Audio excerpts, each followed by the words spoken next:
Hi, it's Dennis Daly, inviting you to sit back and relax and listen to another edition of the Sunday Detective Theater. The history of detective shows on radio goes back to almost the very beginning. There were episodes of Sherlock Holmes, for example, as early as the 1920s. But as radio progressed and got better, the detectives became more sophisticated. On this show, we'll go back into the archives and listen to some of the greatest radio detectives of all time. And this time around, we focus in on the great series Yours Truly, Johnny Dollar from the mid-1950s. It was a daily show, a daily 15-minute show.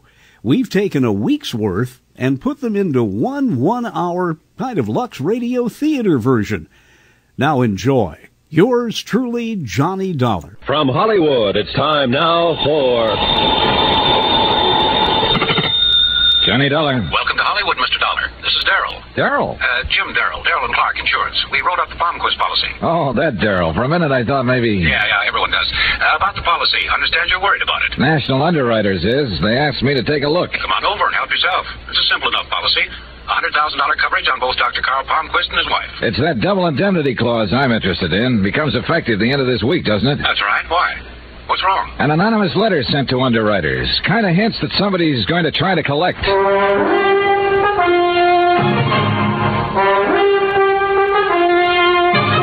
Tonight and every weekday night, Bob Bailey in the transcribed adventures of the man with the action-packed expense account, America's fabulous freelance insurance investigator. Yours truly, Johnny Dollar.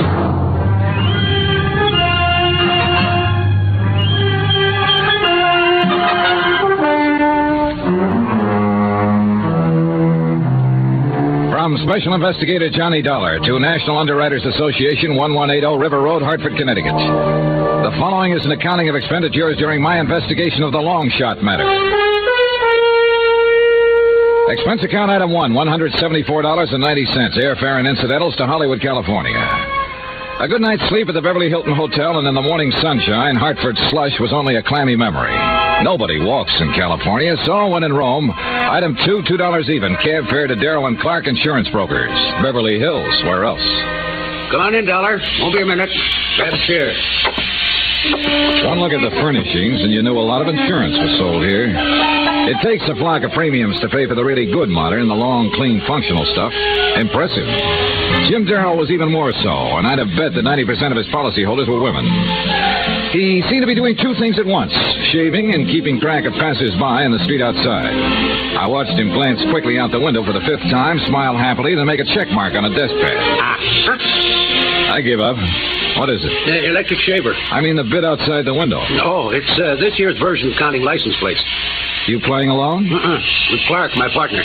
You see, he takes charcoal gray suits and I take Bermuda shorts. Based on strictly how many pass the window. The other side of the street doesn't count. Loser buys lunch. Where's Clark? See a prospect. We play on the honor system. Yeah. Mr. Darrell. There, that's better. Yeah. Palmquist policy, huh? You want to know about it? Well, you sound reluctant. It's delicate. So is this letter. Look into Palmquist policy. You may have to pay off soon. Nice corny touch there. Letters from a magazine pasted on to form the message. Well, the style's a little old hat, but the meaning's clear enough. You want to fill me in? The Palmquist, Mr. Dollar? The last of one of our oldest families out here. Name, social position, money. They've got it all. That's why I'm not too impressed with this little, communique. You were telling me about the family. Palmquist's a doctor, an important one. 60-ish, to the manner born. Complete with iron gray hair and distinguished bearing. Knows what he wants type of man. Has a tremendous practice and still finds time to go hunting about 2 months out of every year. And his wife? Invalid, confined to the house. A huge house, by the way, out near the beach. And there's a son, Eric, 25, who lives with him. That's the family. About the policy, Darrell. Simple enough. $100,000 straight coverage on both Dr. Palmquist and his wife. And the beneficiaries? Only one, the son, Eric. For both? For both. It's a pretty pointed grunt. Why not? I was thinking of the double indemnity clause that'll be effective in a few days. That's what I thought you were thinking. Well, let me have a couple of addresses, will you? The house at the beach and Palmquist's office. Sure. I walked the 4 or 5 blocks to Dr. Carl Palmquist's office. It was easy to find. You just look for the most expensive building in the most expensive part of Beverly Hills, or as the natives sometimes call it, Lootville. As I turned into the entrance, a young executive type brushed past me on the street. Suit? Charcoal gray. I hoped he wouldn't pass Daryl's window. Dr. Palmquist's office was all it should be. Tasteful, quietly lush, the kind of place that made you wonder why he didn't live right there. The nurse who came forward did nothing to destroy the thought. Blonde, complete with doe eyes, retroussé nose, and a figure that floated. Great medicine for the sick. May I help you? I'd like to see the doctor. Do you have an appointment, Mr. Dollar, Johnny Dollar. No, I haven't. Dr. Palmquist isn't in right now. Oh, what time will he be back? Well, he has a 4:30 appointment. Suppose I show at 5, then, Miss... Lund. Steffi Lund. Miss Lund. 5? I can't promise anything, but you might try. Oh, I will. I'll try like mad. Expense account item 3, $38 even. Deposit and first day's rental on a drive-it-yourself car. And driving it out along Sunset Boulevard was delightful. I had no trouble at all getting into the California spirit. I pretended that I was a movie producer going home to his starlet wife. I found the Palmquist house on a quiet dead-end street high on the Palisades overlooking the Pacific. Daryl was right. It was huge, a single-story farmhouse that seemed to ramble endlessly.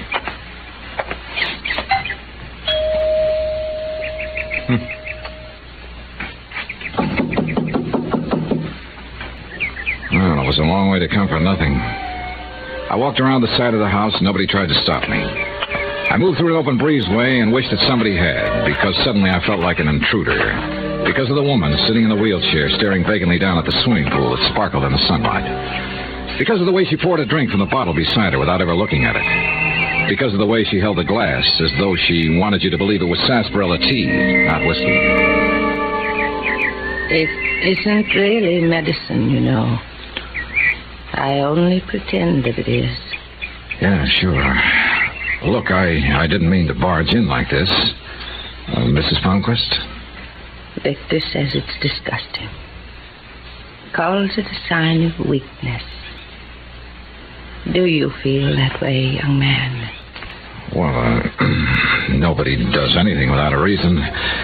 My name is Dollar, Mrs. Palmquist, and, well, I'd like to talk to you for a little while, if you feel up to it. Weakness. Oh, I'm sorry. Well, it's... Very sorry. Victor wouldn't like that either. Would you mind wheeling me into the house, young man? I'm very tired. Oh, yeah, sure thing. You just relax. She leaned back in the chair and closed her eyes. She wasn't sleeping, just somewhere off in thoughts of her own.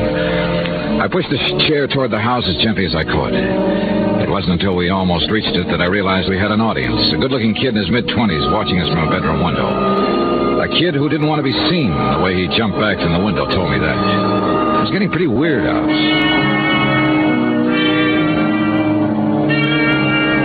Inside the house, I wheeled Mrs. Palmquist into a large living room. Gently, patiently, I tried to get her to answer a few questions, but I got nowhere. She wasn't rude, just secretive, smiling, and very far away. I was wondering how to get out gracefully when... I'm so very sorry. I'm afraid I haven't been very attentive, have I, Mr. Dollar? Suddenly, just as clear and lucid as that. I looked around to see what had made this almost magical change, and he was standing just inside the room, the kid I'd seen watching from the window. Eric, come here, dear. This is my son, Eric. I'm afraid I've forgotten where you told me you were from, Mr. Dollar. My mother's been ill, Mr. Dollar. She's not supposed to be disturbed. Oh, now, Eric. Oh, I am sorry. I was just leaving. Good. I'll show you the way out. Oh. Maybe that would be best. You'll come back again, Mr. Dollar, when I'm feeling better. Yeah, sure, of course. Please make it soon. I don't seem to keep very good track of time. Another sign of weakness, I suppose. Well, When you show Mr. Dollar out, please come back, Paul. Oh, yes, Mother. You're a good son, Paul. This way, Mr. Dollar.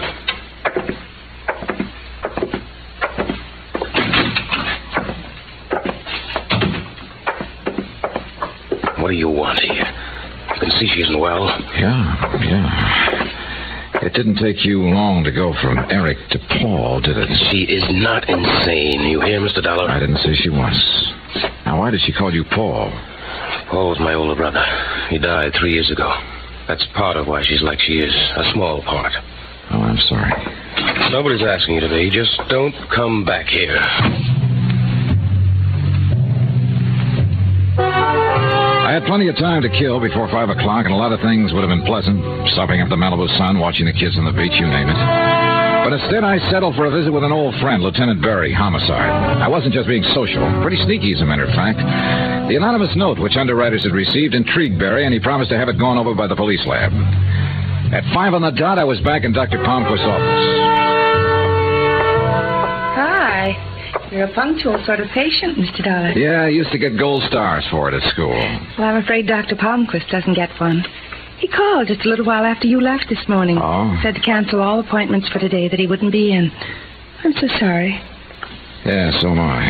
I would have called you, but I didn't know where to reach you. Oh, sure, that's okay. What about tomorrow? I can give you an appointment at 10. How's that? I'll be here. Thanks. Oh, Mr. Dollar, would you like to give me some information now? Like what? Medical history, previous illnesses, complaints, the usual thing. Saves time in the morning. Well, why don't we wait till tomorrow, in case Dr. Palmquist decides to play hooky again. There's one nice thing about this job. You get around so much you learn to pick up local habits without even thinking about it. For instance, that evening I had a leisurely dinner, then took in an endless double feature. All without ever once getting out of my car. Drive-ins, you know. It was well after midnight when I got back to my hotel, feeling a kinship for bus drivers everywhere. I headed across the lobby, ran smack into Jim Darrell as I rounded the cigar stand. Oh, Dollar, where have you been? Well, hi, Darrell.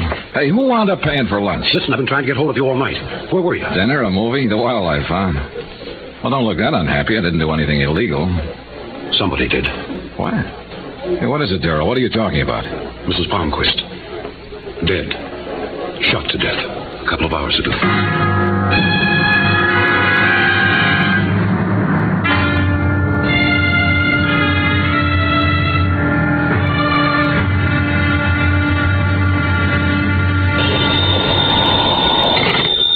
Johnny Dollar. Johnny, Lieutenant Barry, homicide. Got messages from you 3 inches thick. Yeah, been trying to get hold of you all morning. But it hasn't exactly been a social tea around here, you know, what with the murder of Dr. Palmquist's wife. Can I come down there to headquarters? Come ahead, and if you're a good boy, I'll introduce you to the man who did the killing.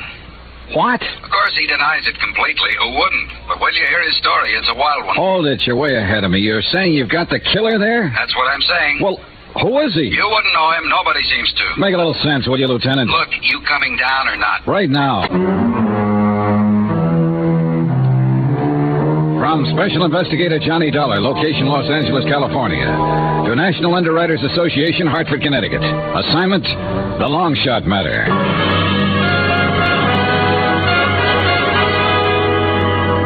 Los Angeles traffic being what it is, there was plenty of time to think on the way to Barry's office. But think about what? An unsigned warning that someone was going to collect on a $100,000 policy? A frail, defeated woman who wasn't going to have to worry about weakness anymore. There was an awful lot to find out before this whole thing could begin to make sense. That was pretty obvious. The man I was going to see was anything but obvious. Big and round, he was like a fat Cupid doll with a gun.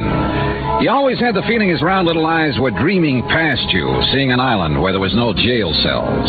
A lot of cons had made that mistake, found out too late that Barry was as sharp as any homicide cop alive. Life is like that, huh, Johnny? Yesterday your visit was social, today it's business. Yeah, just one dead woman can make a lot of difference. Sit down. Like I said, I'm way behind you. How did it happen? When? Sit down. I can't talk when you're standing. Okay. Santa Monica substation got the call about 9 last night from Dr. Palmquist. He was real excited, said he was holding a rifle on a prowler who'd come in and shot and killed his wife. So we got out there fast. Wait a minute. Did the doctor know? Let me tell it my way, huh? Okay. We found Mrs. Palmquist dead on the living room floor, and the doctor's still holding this guy at rifle point. .38 Colt lay in a corner with nobody paying much attention to it. Ballistic says it's a murder weapon, all right. What's the doctor's story? Says he was out on a house call, got home a couple of minutes before 9. On the way to the front door, he glanced through the living room window, saw this prowler holding a gun on Mrs. Palmquist. The doctor got into the house quietly and was sneaking up from behind when the prowler heard him and got rattled. Prowler fired and killed the woman just as the doc brought a paperweight down on his head. Nice, huh? A little out of left field.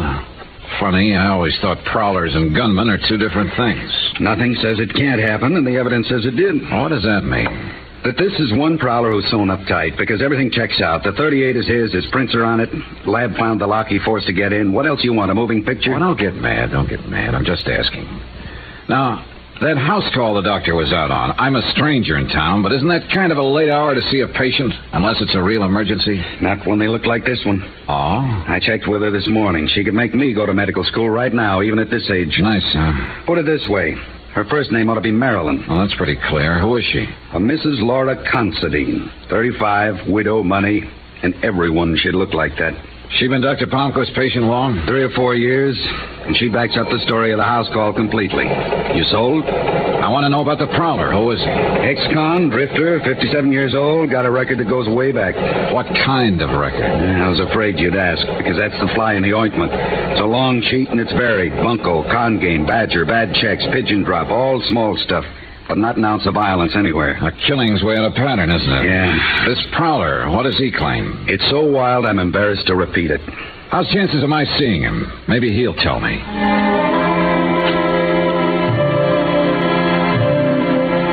Barry took me upstairs to what they call the hotshot section. A very exclusive floor, this one, because the cells hold only prisoners suspected of the big rap, murder. And you know something? I never had a place like this, but what an old fallacy comes bouncing back into my mind. That bit about being able to tell a man's character by looking at him. What does a murderer look like? Go ahead, put yourself out on that limb, but don't drag me out there with you. Because the man sitting quietly in cell 8A looked about as hard and dangerous as a Victorian antimacassar. Lonnie Miller, prowler and murder suspect. Lonnie Miller, gray-haired, tall and slim, a man with good straight bearing even while he sat. Yet with a delicacy about him. Or maybe it was just the natural good manners of the born con man. I didn't know. Yell when you want out, Johnny. Yeah. I'm not going to change the story. I'll tell it again, but it'll be the same. Is that what you want, officer? I'm not the police, Miller. My name is Dollar. I'm an insurance investigator. It's a little late for me to buy insurance, isn't it? Miller, you don't have to talk to me if you don't want to, but you'd be helping yourself if you told me the truth. They didn't believe me, not one word. Why would you? My jobs are different. My interest is in the insurance angle. Did you kill Mrs. Palmquist? I'm nearly 60, mister, and I've done everything in the book, almost everything. But I never killed. Never. I can't make them see that. Yeah, I know. Told them 100 times, word for word, step by step. They just sit and look at me. Well, what do I have to do to make them believe I didn't do it? From what I hear, they've got an awful lot of evidence that says you did. Now, how did you get into this? I just finished doing time in San Diego and hitchhiking my way up from there. 4 nights ago, a truck let me off on the Pacific Coast Highway, about 15 miles south of L.A. A few minutes later, a man in a big cab gave me a lift. Nice enough fella. A little nosy about where I was from, where I was going, things like that. But nice. Yeah, go on. After about 5 minutes, he decided we needed coffee, so we stopped at a little tacos joint. 10 minutes later, we were back on the road. After about 2 miles, he said it felt like we had a flat, so we stopped. It was a flat, all right, flat rear. So? Well, he had given me the lift. The least I could do was to change his tire, so I did it. He was real friendly the rest of the way. Told me to stick around town and he'd see I got a job. He gave me a 20. Told me where to get a room, said to wait for him to phone. He said his name was Carter. You do what he said? Last night he called me. Said to be at his house at 9 sharp to meet a man who had a job for me, an address in the Palisades. Well, go on. The house was dark when I got there, so I rang the bell.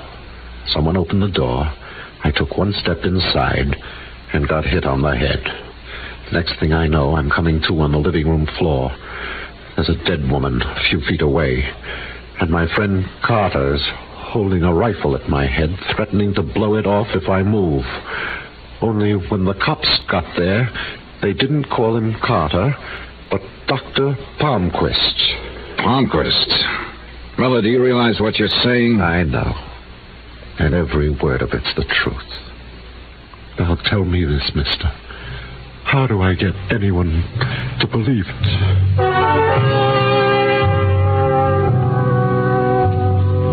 Miller sat there quietly, looking first at his burning cigarette, then at me. It was as though he didn't expect either one of us to believe him. I was glad to get out of there. Well, I'll say this much for Miller, Johnny. He's got that story down pat. He didn't tell you one word that he hasn't been telling us. Lieutenant, does Dr. Palmquist know what Miller claims? We haven't discussed it. Didn't I tell you the doctor's resting at Blair Hospital for a day or so, shock of his wife's death? Do you intend to tell him? Look, I know you're a fellow who automatically roots for the underdog, but face it, boy, what have I got? An ex-con with a wild story against a respected citizen with a perfect alibi. I'd look kind of silly questioning Palmquist at the moment. At the moment? Does that mean you've got doubts about Palmquist? I doubt everybody till the last page, boy. That's how I got to be lieutenant.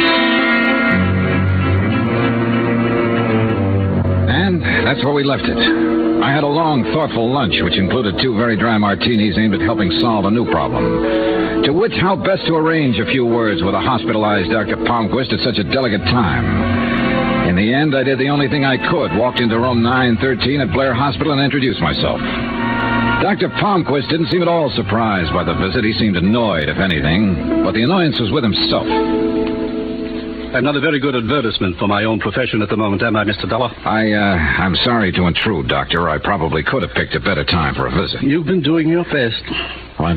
Which do you prefer, Mr. Dollar, my office or my home? Would you like the names of a few friends? Perhaps they can tell you whatever it is you're trying to find out about me. It's my job, Doctor. And just what is your job, Mr. Dollar? Insurance investigator for the company that holds the policy on Mrs. Palmquist and yourself. I see. Then you can stop running around now, can't you? You can simply go to the police and they'll tell you anything you want to know. Doctor, may I... Mr. Dollar, I don't usually prescribe without a thorough examination, but... Please do. Very well. I don't think California is your cup of tea. I suggest another climate entirely. The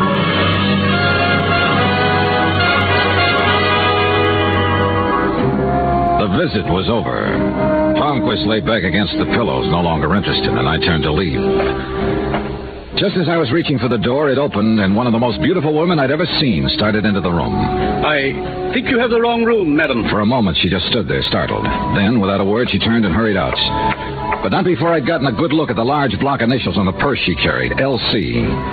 The 2 letters, plus the way she looked, made Laura Considine a pretty good bet. Nice twist, huh? The doctor is ill, and the patient comes to call. You can't trust anybody these days, can you?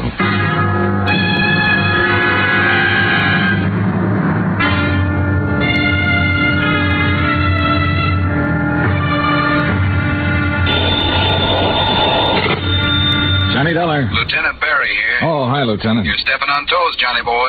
Who's now? Dr. Victor Palmquist. Here you had a chat with him. Just out of your chat with a clan. Whatever it was, he was very unhappy about it. He called you? Yeah, very snide, too. Said if we had any more questions, to leave him alone and call his lawyers, and to keep unauthorized people away from him. Meaning me? Meaning you. Well, what's he worried about? You've already got his wife's killer in jail, haven't you? Everybody buys that but you, Johnny. You said it before. I'm a hard sale. From Special Investigator Johnny Dollar, location Los Angeles, California. To National Underwriters Association, 1180 River Road, Hartford, Connecticut. Assignment, the long shot matter. Expense account continued. Item 3, $1 even. Taxi to the Barclay for lunch with Lieutenant Barry. But let me backtrack for a minute. Coming down in the hotel elevator, I kept thinking over what the lieutenant had said, and I disagreed completely. I wasn't a hard sale. It's just that I wasn't an early sale. There were too many angles to the death of Mrs. Palmquist, too many things I didn't know yet. I got proof of that the minute I stepped outside the hotel. The white cab sedan parked directly across the street contained a real interesting combination of people. Eric Palmquist, the doctor's son, and Steffi Lund, the doctor's nurse. The moment they saw me, they did what every amateur sleuth does. They drove away as fast as possible, thereby becoming just as conspicuous as a second nose. By the time I reached the Barclay, Lieutenant Barry had ordered for both of us. You don't like it, order something else, but it's the best they got. Matter of fact, it looks pretty good. Now, as I was saying... Yeah. So, Palmquist nurse and his kid are an item. You waiting for me to look impressed?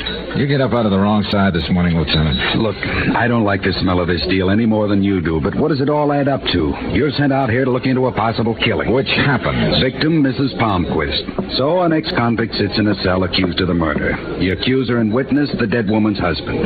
The con insists he's been framed, that the husband is the killer. But the husband is well alibied, bringing it down to the setup known as ex-con versus respected citizen. You know there's more to it than that. Don't give me lessons, Johnny.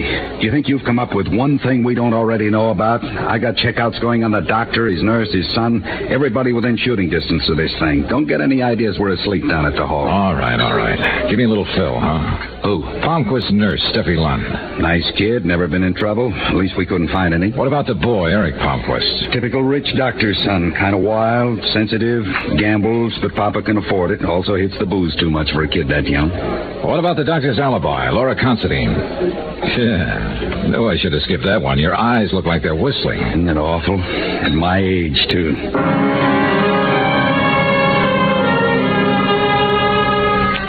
We knocked it around a little while longer, getting no place in particular. Then suddenly I was being paged for a telephone call. Barry's raised eyebrows were eloquent. They made me feel like one of those would-be movie stars who have themselves paged in the Brown Derby so that other would-be stars will know they're there. I had a funny notion about who might be calling, so I told the waiter I'd taken in the booth out front and left Lieutenant Barry by himself. Johnny Dollar. Mr. Dollar, I'm so glad I found you. Oh?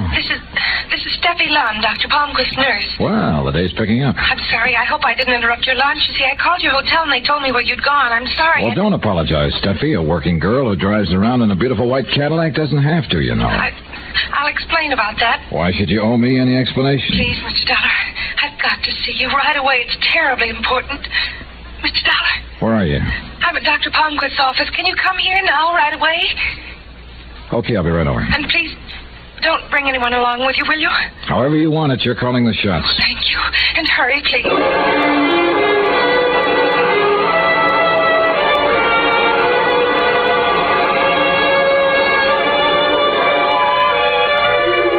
Expense account item 4, citation for speeding, $25. The carbon copy reads 63 miles per hour in a 35 zone. You ever tried to talk an L.A.-type cop out of a ticket? It's ridiculous.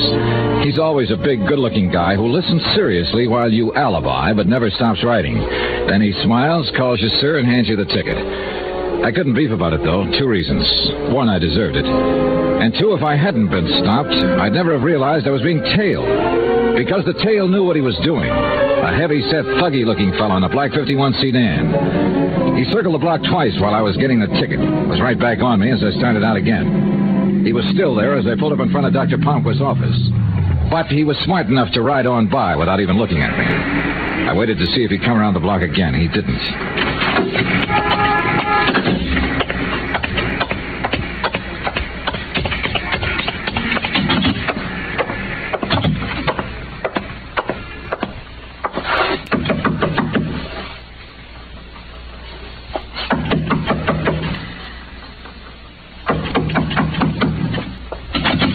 Yes, sir. What is it?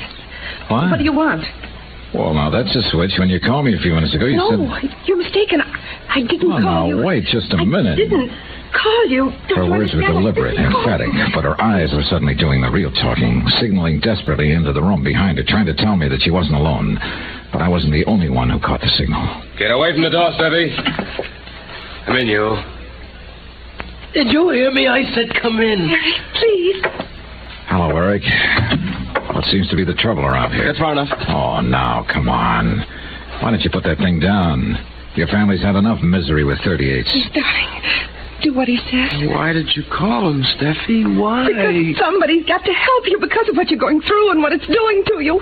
Eric, I can't stand any more of it. You're half out of your mind with fear. Now listen to him. Eric, maybe he can You help. think he can help? You think anybody can? One thing's sure. That gun's not going to help you any. Come on now, kid, put it down. No, because nobody tells me what to do. Not when I've got a gun. They're afraid to. That's right. They're afraid to. You're both afraid, aren't you? It's nice. It's nice for somebody else to be afraid. I like that. I really like that. He wasn't even looking at us anymore, just somewhere off into space. Somehow, Steffi sensed that I was waiting for a chance to grab his gun and motioned for me not to. And suddenly I remembered where I'd seen that lost, empty look before. Mrs. Palmquist, Eric's mother. She'd had her share of that look the day she died. Mr. Dollar, help me with him, please. I picked him up, put him on the couch. He had that terrible whiteness that a deep faint brings, and Steffi didn't waste any time. She loosened his collar, shoved his head forward. In a few minutes, he shuddered once, came to, took a deep breath. We made him comfortable on the couch, but you could see that it had been a rough trip for him. He was conscious, but he didn't have the strength to open his eyes. Steffi just stared at him. He'll be all right now. What's wrong with him, Steffi? Why that thing that just happened? You want the technical name? Circulatory liability. Sound impressive? Talk layman, huh? A form of extreme hypertension, nerves, enough to make him faint like that from anger, from fear. It's a lovely thing for a man to go through, isn't it? Well, that calls for a different kind of medicine, doesn't it? Analysis with a psychiatrist. He's in it now. Only with Eric, it's going to take a long time. Maybe a very long time. But a kid like that, how? Why? Fear. Overpowering, petrifying fear. Of what? His father. Of Dr. Palmquist? Yes. The nice Dr. Palmquist. The gentle, quiet healer. My employer. My father-in-law. You and Eric are married? Tijuana 6 weeks ago. Eric is 25 years old, Mr. Dollar, and he's so afraid of his father we're still keeping the marriage a secret. Why, Steffi? Why is he so afraid of Palmquist? His analyst hasn't been able to get through to that. You expect me to? Well, somebody better.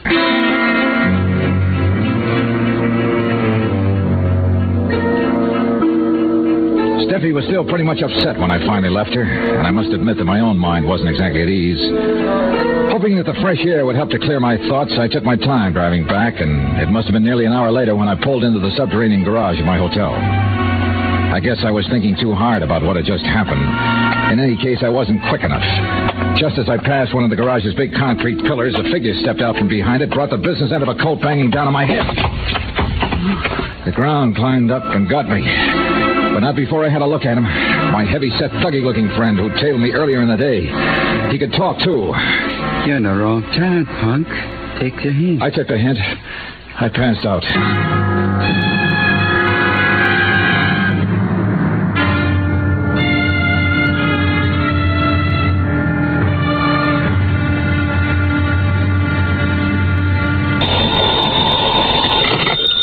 Johnny Dollar. Oh, this is Dr. Van Clausen returning your call, Mr. Dollar. Oh, yes, Doctor. May I ask who recommended me? I inquired about a good psychiatrist, and it came of you. Yes.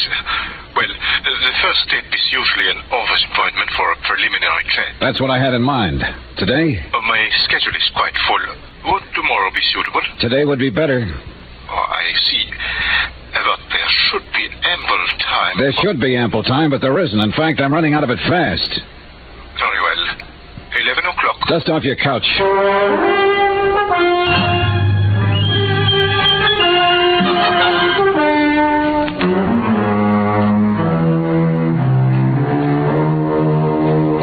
From Special Investigator Johnny Dollar, location Los Angeles, California. To National Underwriters Association, 1180 River Road, Hartford, Connecticut. Assignment, the long shot matter.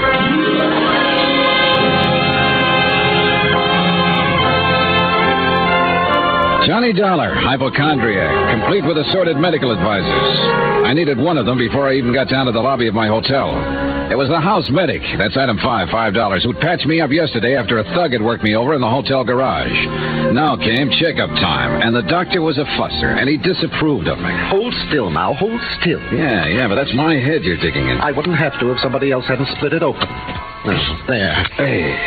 Well, it looks a little better. Yeah, well, don't sound so enthusiastic. Walking into a wall. It's the best I could think of at the moment. Likely story. Hold still now. I want to redress that wound on the other side. Hold still. Temper. Funny, he was working on the outside of my head, but it was the inside that ached most. There were reasons, lots of them. Like the murder of a sick old woman the same day I'd arrived, and the anonymous note that had warned of it. Like the victim's husband and an ex-convict accusing each other of committing the crime. It was a rough one, real rough, because the picture kept changing from minute to minute, and my company was on the hook for $100,000.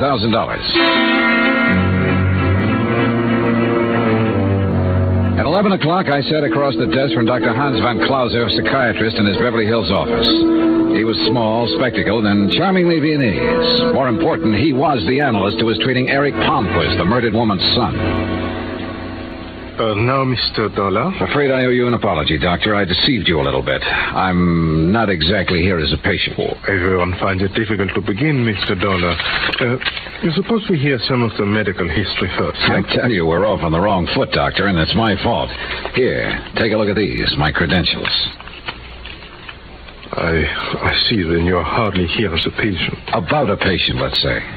My dear Mr. Dollar, I think you know very well that I can reveal nothing which is told to me in this room. I know that.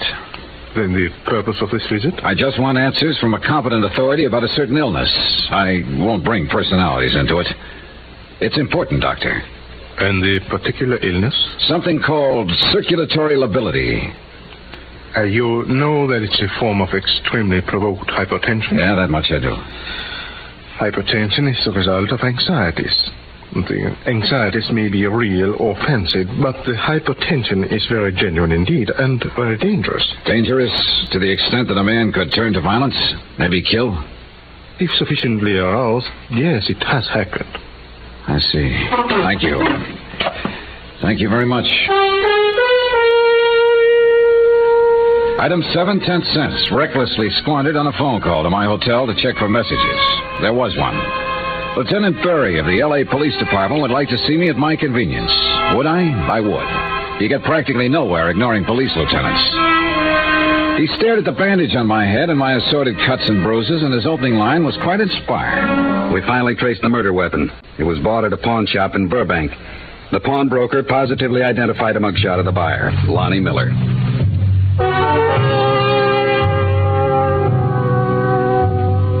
Police identification evidence is a pretty tough thing to ignore. But I was still what the lieutenant called a hard sale. It wasn't stubbornness, simply the fact that I'm very large for motivation. It can be as wild, as woolly as they come, but it's got to be there somewhere. And somehow, with so many good ones around, the worn, faded man in Cell 8A didn't rate in that company. I asked the lieutenant for a couple of minutes with Lonnie Miller. He shook his head as though he felt sorry for me, but okayed the visit anyway.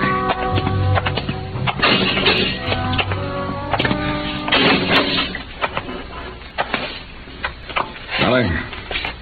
You're angry about something, Mr. Dollar. I can tell. It's in your face. Yeah. About a story you told me the other day. About Dr. Palmquist giving you a lift, keeping you around town, then using you as a patsy so he could kill his wife. You want to change any of it? Not one word. A Burbank pawnbroker says you bought the murder gun from him. I've never even been in Burbank, I swear to you. How could I have bought the gun? He identified a picture of you. Says you showed your driver's license as identification. Where is your license, Miller? In my wallet, downstairs. They took everything when they booked. Tell it to me all over again, Miller, from the minute Dr. Palmquist gave you the lift. Step by step, every single detail. Tell it to me.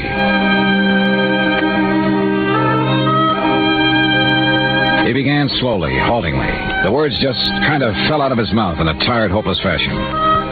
It was the same story he told so many times now. I had reason for making him go through it. Some small, hazy idea that was tugging at the back of my brain, jagged, undeveloped, but an idea. When I left the cell, I had Miller's permission to look in his wallet.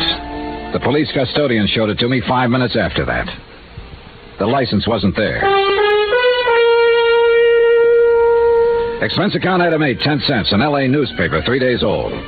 One which played up the Palmquist killing big, contained pictures of both Dr. Palmquist's grieving husband and Lonnie Miller, suspected killer. Purpose? To be used in backtracking. The drive down to Long Beach could have been pleasant. Sun, ocean, a relaxing type day, but not for me. Not with what was going on inside my head. Even the soft breeze coming in off the Pacific couldn't sweep the pieces together for me. Sure, for a few seconds, everything would make sense. Then, a moment later, some small fact would make the whole theory collapse. I knew one thing, though. If this whole deal was a frame, it was a great one, a work of art, something to be admired, provided your name was neither Lonnie Miller or National Underwriters. About 6 miles this side of Long Beach, I found what I was looking for, the little tacos joint where Miller claimed he and Dr. Palmquist had stopped for coffee.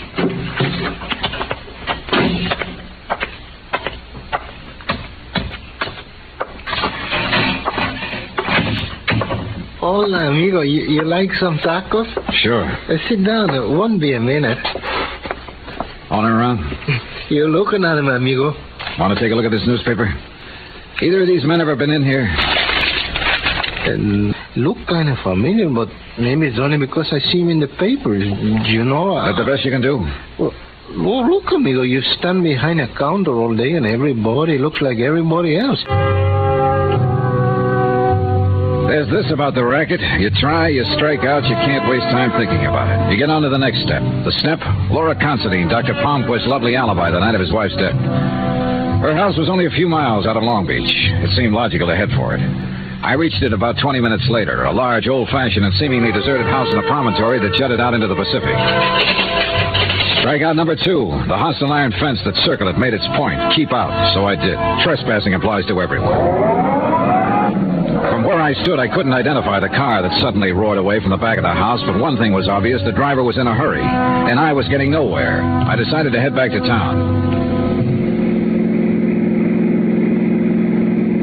It happened 5 minutes later as I rounded a curve on my way back to the Pacific Coast Highway. Choice, the Pacific on one side, granite cliffs on the other. I picked the cliffs.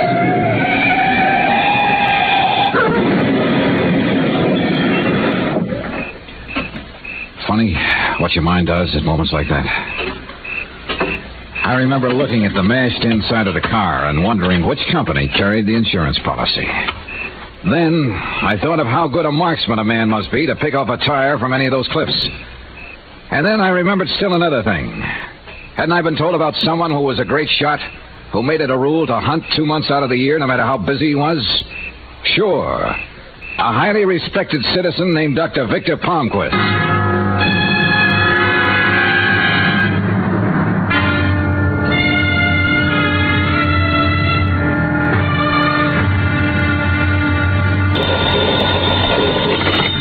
Johnny Dollar. This is Laura Considine, Mr. Dollar. You don't know me, but... Oh, but I do, Mrs. Considine. You're the best friend a doctor ever had. Dr. Palmquist, that is. Mr. Dollar... He paid you a professional call the night his wife was murdered. That was lucky. Alibis don't grow on trees. Just a minute, Mr. Look, Dollar. lady, I've been slugged, shot at. Matter of fact, someone tried to pick me off with a rifle a couple of hours ago, right near your house. Maybe Dr. Palmquist will alibi you this time. Return the courtesy. Will you please listen? I've got to see you. I've got to talk to you. All right, when? An hour. The bar at your hotel. The martinis will be waiting.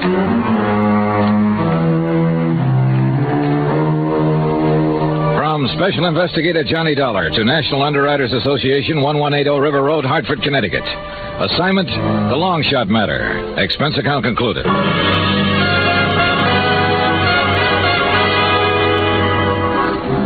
There was still a lot of questions, like where I was getting, trying to find out who really had killed Mrs. Palmquist. Like, was it all a smoothly planned frame on the part of her doctor husband? Or had it been a prowler killing by another man now in jail? Or had the dead woman's son, Eric, a complex we didn't know about? Mrs. Considine was 5 minutes late, but I hoped she could answer some of them. Mr. Dollar? Oh, come now, Mrs. Considine, that reading. It implied we haven't met before, and you know that we have. Well, I don't remember. The day you visited Dr. Palmquist in the hospital and pretended you had the wrong room. Sit down. There was a reason for that. Sure, there's one for everything. Is there? You think Victor Palmquist had something to do with his wife's death? Well, you're wrong. Completely wrong. Correction. You don't know what I'm thinking, and being wrong is anybody's privilege. You don't know about Victor, Mr. Dollar. What his life's been like, what he had to put up with. Why don't you tell me, Mrs. Considine? That wife of his. A millstone around his neck. A woman in love with a bottle. Go on. And that son of his, that Eric. Insane. Completely insane. He hates his father. He always has. He gains a fortune by that woman's death. But do you suspect him? No, of course not. You badger a man like Victor Palmquist. But does that make sense? You're building a big thing on the fact that a lot of people hate Victor Palmquist, but you're overlooking something. Mr. Dollar. Where there's that good reason. I went to the hotel garage, rented a car, and pointed it toward Burbank. There was a man in a pawn shop there I wanted to see. The man who had identified Lonnie Miller as the buyer of the gun that had killed Mrs. Victor Palmquist. He turned out to be a mild, friendly little guy with thick glasses and a desire to please. He barely glanced at my identification, pushed it back over the counter to me, and smiled. What do you want to know? Everything you can remember about the man who bought the gun, Mr. Lerner. What's to remember? A kind of skinny, gray-haired fella come in, said he wanted to buy a gun. I showed him one. He bought it. He showed you a driver's license for identification, didn't he? I copied the information right here in the book. Right here.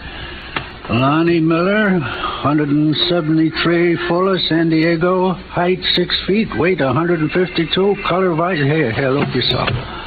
Yeah. Look at this paper, Mr. Lerner. One of these, the fella? Let's see. Lerner adjusted his glasses and leaned forward to peer at the newspaper I'd put on the counter. It was the way I was leaning on the paper that really started the whole thing. The two pictures were side by side, Dr. Palmquist in a business suit and Lonnie Miller in a cap, leather jacket, and work pants. My arm was covering everything but the faces. Lerner moved my arm before pointing out Miller as the buyer of the gun. Then he nodded emphatically. Sure. That's the fellow who bought the gun, that Miller. You had to move my arm before you'd say so, Mr. Lerner. You were covering up half the picture. What am I, a mind reader? No, but I think you might have made the most normal mistake in the world. Wait. You trying to tell me this Miller didn't come in here and buy a gun from me? That's about it. So how come a fellow who wasn't here gave me a driver's license and said he was? That's a good question, Mr. Lerner. There were two people I wanted to see now real bad. Lieutenant Berry at Homicide and Lonnie Miller, Cell 8A, City Jail. I streaked down to headquarters, and guess what? The lieutenant was out on police business. Should be back in a while. I knew Lonnie Miller wasn't out, so I settled for him. There were only 2 or 3 questions I wanted to ask him, but they were important. I spent about 15 minutes in the cell with Miller, got my answers, and they made sense now. Then I spent an hour waiting for the lieutenant. He finally showed. This time, he was the hard sale, even after I discussed what I'd figured out at the pawn shop. Johnny, I'm tired. Oh, sure, me too. Now, look, Lieutenant, you know what I'm pushing is possible. Dr. Palmquist and Lonnie Miller are approximately the same size, age, coloring. Even the bone structure is fairly similar. But they don't look alike. They don't have to, because it's the impression that counted here. Johnny! That's exactly what Palmquist was counting on. Now, look, Lieutenant, you've been around. You know what people go by when they're asked to identify someone. An all-over impression. So? And you know a big factor is clothes, particularly the type of clothes. All right. What are you going for? This. If Dr. Palmquist walked into that pawn shop wearing a cap, leather jacket, and work pants, and then 6 days later you show the pawnbroker a picture of Lonnie Miller dressed in the same kind of clothes, you know whom he'll identify every time.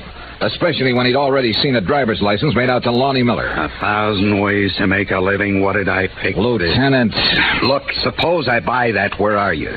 Dr. Palmquist, for some reason or other, wants his wife dead. He needs a patsy. So he picks up Lonnie Miller, a hitchhiker on the Pacific Coast Highway. If you say so. At a coffee stop, the doctor remembers something he left in the car. He goes out for a minute, sticks a match or a toothpick in a tire valve, guaranteeing a flat a few miles further on. So when they stop, it's the doctor who looks at the flat, gets rid of the toothpick. Grateful for the lift, Miller changes the tire. You ever change a tire on a hot summer night? Well, sure. You took off your jacket, didn't you? How else? That's what Doc was counting on. He had a couple of minutes alone with Miller's jacket and lifted his driver's license. Then he keeps Miller in town on the promise of a job. He buys the gun at the Burbank pawn shop wearing work clothes and giving Miller's license as identification. Monday night, he killed his wife, called Miller to the house with a phony story about a job, struck him from behind, and staged the scene the police found. Smooth, huh? Johnny, can you see me going to the DA with all that theory and no proof? Palmquist would laugh me out of town. Barry, look. Knock it off. You're no kid. You know I'm right. Well, don't go away mad. Sure, I know he was right. That's what was driving me crazy. Proof. One little piece of it, but where? Old Palmquist had used his head all right. But the smartest ones alive always leave one little hole somewhere along the line. But 3 hours later in my hotel room, I hadn't found it.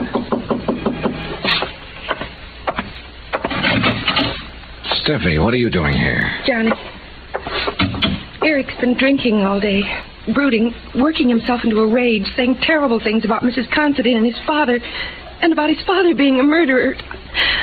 I don't know what he'll do.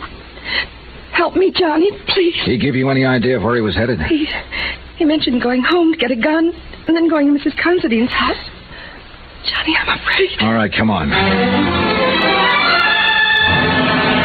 The drive drive to the Palmquist house on the Palisades was a long one, but educational, because Steffi had nothing to hide now. She was just a kid worried to death about her husband, and her bitterness toward Dr. Palmquist came rolling out. He's an easy man to hate, my father-in-law. All charm on the outside.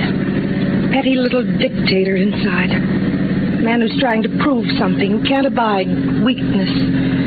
Tries to make everyone over into his own image. A horrible man. Tell me about Eric's brother. Paul? He was the favorite, the doctor's pride and joy. They hunted together all the time. Only one day, Paul had a cold, tried to get out of a hunting trip. This offended the doctor's weakness fetish. It made the boy feel like a coward, so Paul went hunting and died of pneumonia. Mrs. Palmquist never got over it, as you saw before she was killed. Nice, Johnny. Do you like the family I married into? The house was dark when we got there. We hurried to Eric's bedroom, and Steffi leaned against the door, weak with relief. Eric lay sprawled on the bed, snoring fine alcoholic noises. The rifle he still clutched made very clear what he'd been thinking about before the liquor had taken over. We were just getting him comfortable when we heard it. A car pulling into the garage. Palmquist. I got Steffi down the back stairs and out of the house as soon as I was sure he was inside. And then I turned back. Because suddenly I was tired of a killer walking around free while everyone else stepped softly. And the anger was good, because it suddenly drove into my mind the one thing Palmquist might have overlooked. I let myself into the garage by the small window, moved to the doctor's big car. You ever try to force open a car trunk with a claw hammer? Don't.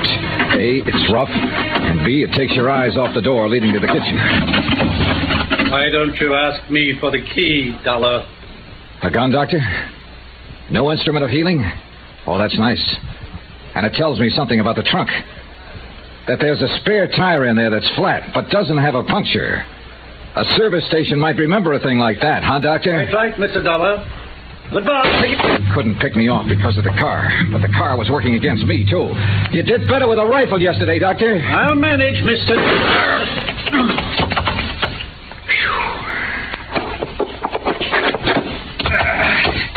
A man my age through windows, no less.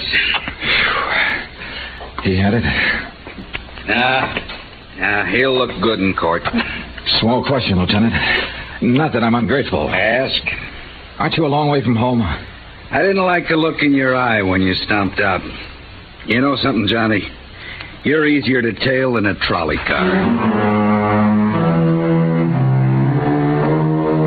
Expense account item 12, $71. L.A. hotel bill. Item 13, $174.90. Return airfare to Hartford. Expense account total, $490.80. Details? Eric Palmquist admitted sending us the original warning note out of fear of his father. He never knew till the death of his mother that he himself was the beneficiary. Remarks about Hollywood. Let's call it the Easterner's Revenge. Quote, it's a nice place to visit, but I wouldn't want to live there. Unquote. Yours truly, Johnny Dollar.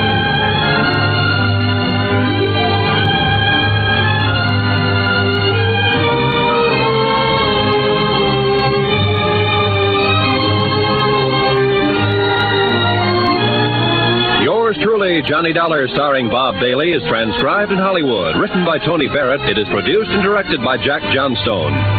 Heard in this week's cast were Virginia Gregg, Victor Perrin, Lillian Bayeth, Russell Thorson, James McCallion, Edgar Barrier, Don Diamond, and Herb Butterfield.